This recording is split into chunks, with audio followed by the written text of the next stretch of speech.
Good morning, guys. Oh, I guess I am not quite in the shot there.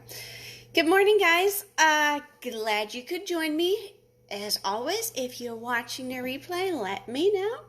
Just say hi. If you have any questions, just pop them in the comments and I will answer them.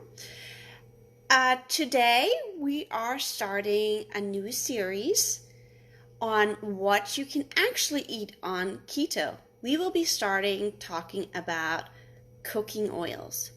For those who are watching me for the first time, hi, I'm Yvonne from My Keto Classroom. I help busy moms lose weight through keto in order to be more confident and have more energy to spend quality time with their family. So,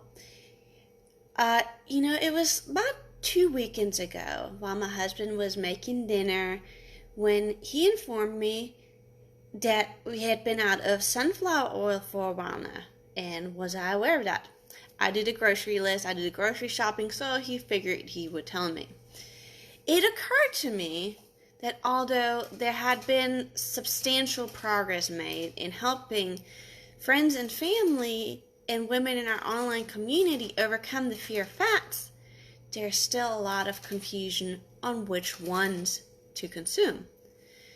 We have been taught so many incorrect lessons about food throughout our life that it has become extremely confusing what we should eat, regardless whether you follow the keto lifestyle or just want to eat healthier, feed your kids healthier, feed your body healthier.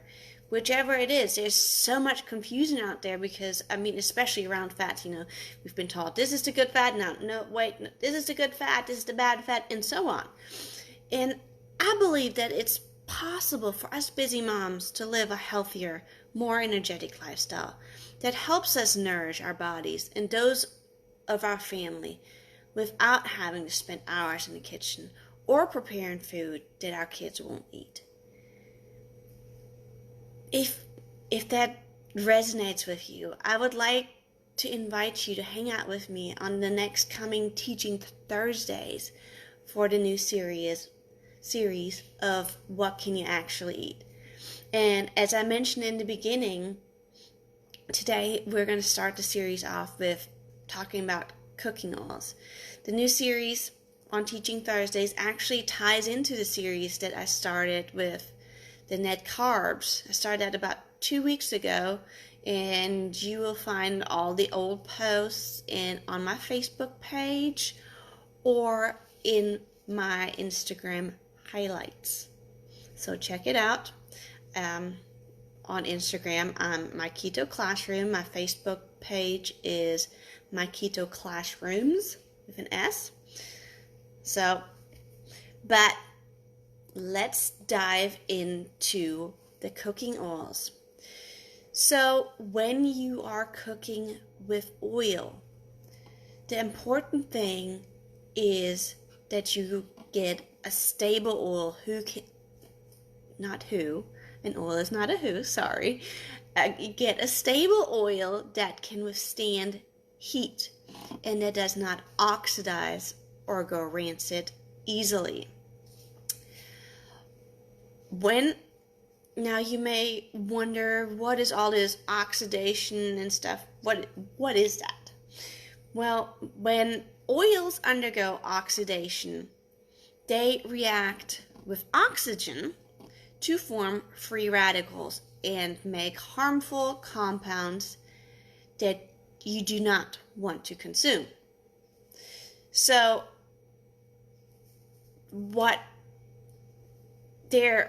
if you've been with me before and heard me talk about oils, you may have heard me talk about that there's 4 different types of fats. There is saturated fats, monounsaturated fats, polyunsaturated fats, and trans fats. We're completely staying away from trans fat because those are no. They're the bad fats for sure. So saturated fats only have a single bond. Monounsaturated fats have one double bond, and polyunsaturated fats have two or more. It's the double bonds that are reactive and sensitive to heat and that make the fats more unstable. So the polyunsaturated fats is the ones that you want to avoid for cooking. Now, you know, if you haven't really dove into fats too much, you still may be like, okay, now I know I'm supposed to stay away from polyunsaturated fats, but what can I use for cooking? Well, one of your best choices is coconut oil. It is made up out of 92% saturated fats. And as I said in the beginning, it does not, and saturated fats do not have any double bonds. Monounsaturated fats have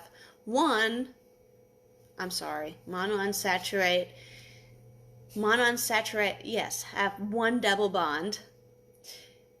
So they're still not the ideal ones. It's the saturated fats that you want to cook with, but you know, every fat has different percentages of the different fats.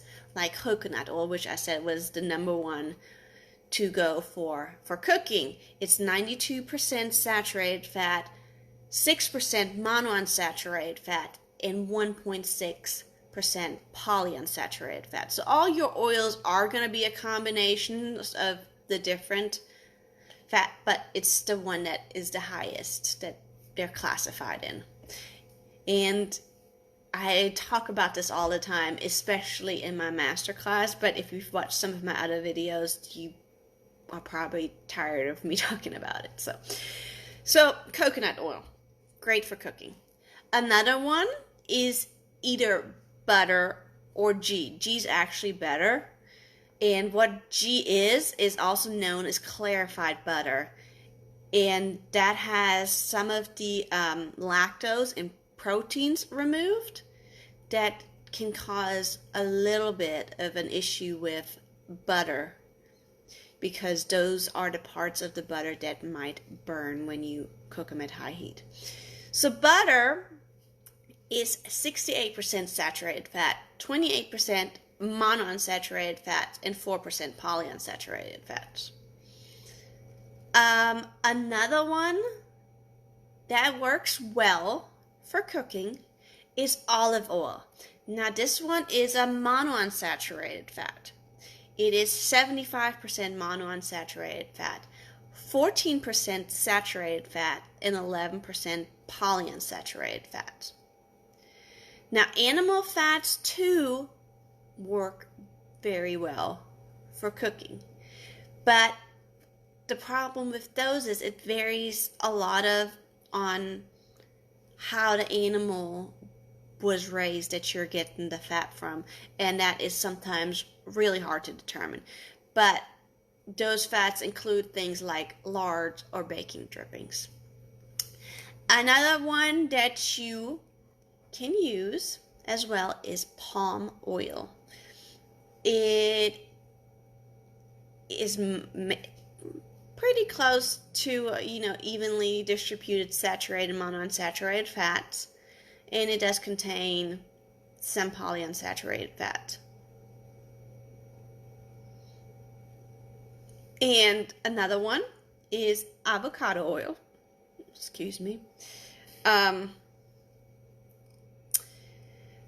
But okay, so I've told you a few.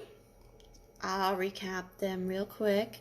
Coconut oil, butter, ghee, olive oil, avocado oil, and animal fats such as lard, bacon drippings are good for cooking. Oh, and I forgot palm oil. So what do you want to avoid to cook with?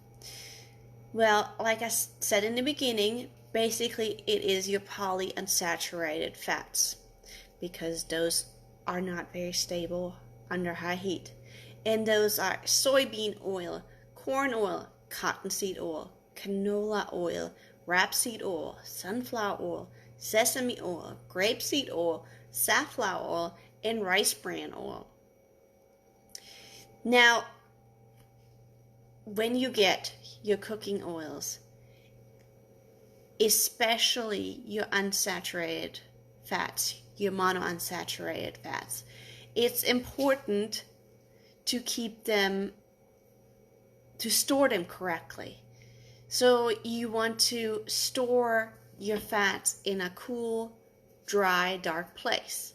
Because as we talked about earlier, the oxidation comes from the oil reacting with oxygen, but also with light. So that's where the cool, dry, dark place comes from.